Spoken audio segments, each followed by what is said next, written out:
नमस्कार विद्यार्थियों, इस वीडियो में आप बहुत ही आसान तरीके से यहाँ पर दी गई द्विघात समीकरण को श्रीधराचार्य सूत्र से हल करना सीखेंगे। तो विद्यार्थियों, यहाँ पर जो द्विघात समीकरण दी हुई है यह कुछ इस प्रकार है। x² + 2x - 4 = 0। तो इस द्विघात समीकरण को श्रीधराचार्य सूत्र से हल करने के लिए यहाँ पर हम लिख लेते हैं हल।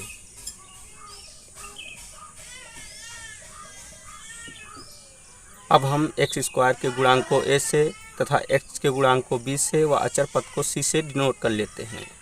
तो विद्यार्थियों, हम देखते हैं x² का गुणांक 1 है, तो यहाँ पर हम लिख लेते हैं a बराबर 1। और x का गुणांक 2 है, तो यहाँ पर लिख लेते हैं b बराबर 2। तथा अचर पद माइनस का 4 है, तो यहाँ पर हम लिख लेते हैं c बराबर -4। अब हम यहाँ पर श्रीधराचार्य सूत्र को लिख लेते हैं। तो विद्यार्थियों, श्रीधराचार्य सूत्र कुछ इस प्रकार से होता है।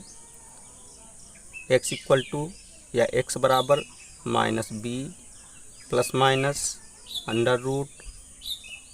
√b² - 4ac / 2a। इस सूत्र में हम a, b व c के मानों को रखकर इस द्विघात समीकरण के हल या शून्य या कह लीजिए मूल ज्ञात कर लेते हैं। तो यहाँ पर हम नेक्स्ट स्टेप में लिख लेते हैं x बराबर -b दिया हुआ है, तो b का मान यहाँ पर 2 है, तो माइनस का 2 लिख लेते हैं। प्लस माइनस का चिन्ह लगा देते हैं। √b का स्क्वायर है, तो 2 का स्क्वायर कर लेते हैं।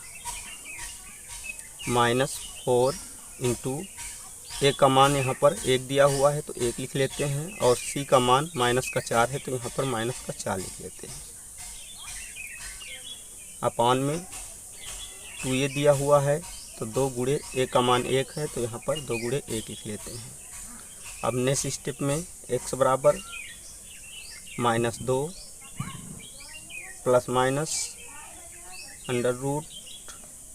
√2 का जब वर्ग करते हैं तो संख्या 4 प्राप्त होती है। यहाँ पर संख्या 4 लिख लेते हैं। माइनस का जब माइनस से गुणा करते हैं तो प्लस चिन्ह प्राप्त हो जाता है, तो यहाँ पर प्लस का चिन्ह लगा देते हैं। 4 का जब 4 से गुणा करते हैं तो संख्या 16 प्राप्त होती है, तो यहाँ पर संख्या 16 लिख लेते हैं।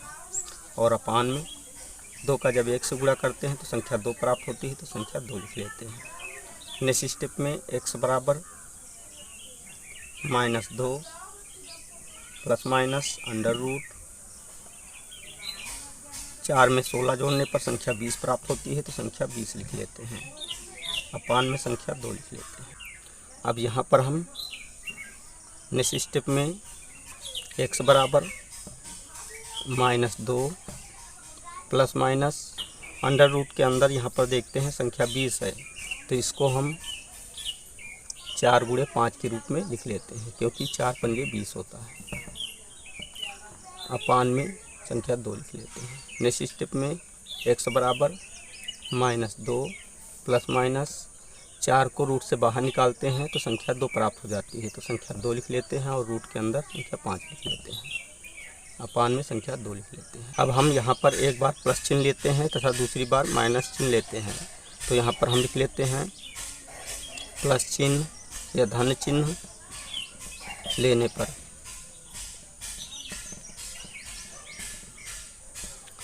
तो x बराबर, यहाँ पर हम माइनस चिन्ह छोड़ देंगे और धन चिन्ह लेंगे, तो यहाँ पर माइनस का 2 हो जाएगा और ये प्लस का 2 √5 हो जाएगा। अपान में 2 हो जाएगा। नेक्स्ट स्टेप में यहाँ पर माइनस का 2 है और यहाँ पर प्लस का 2 √5 है, तो यहाँ पर हम इसको इस प्रकार से लिख लेते हैं 2 √5 - 2। अपान में 2 लिख लेते हैं। अब यहाँ पर नेक्स्ट स्टेप में x बराबर 2 को जब कॉमन लेते हैं तो यहाँ पर √5 - 1 प्राप्त हो जाता है। अपान में 2 लिख लेते हैं। अब इस 2 से इस 2 को काट देते हैं, तो विद्यार्थी इस प्रकार x बराबर √5 - 1 प्राप्त हो जाता है। अब हम दूसरी बार ऋण चिन्ह लेते हैं, अर्थात धन चिन्ह छोड़ देते हैं, तो यहाँ पर लिख लेते हैं ऋण चिन्ह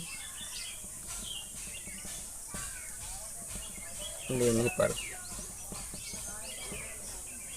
तो यहाँ पर x बराबर -2 -2√5 प्राप्त हो जाता है और अपान में 2 लिख लेते हैं।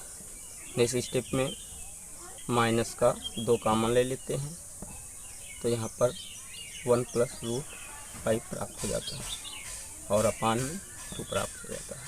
2 से 2 को डिवाइड करते हैं, तो यहाँ पर x = माइनस का 1 + √5 प्राप्त हो जाता है। तो विद्यार्थियों, इस प्रकार इस द्विघात समीकरण का दूसरा मूल माइनस का 1 + √5 प्राप्त हुआ। तो विद्यार्थियों, इस प्रकार इस द्विघात समीकरण के हल यहाँ पर x = माइनस का 1 + √5 व दूसरा मूल √5 - 1 प्राप्त हुए। यही आंसर है।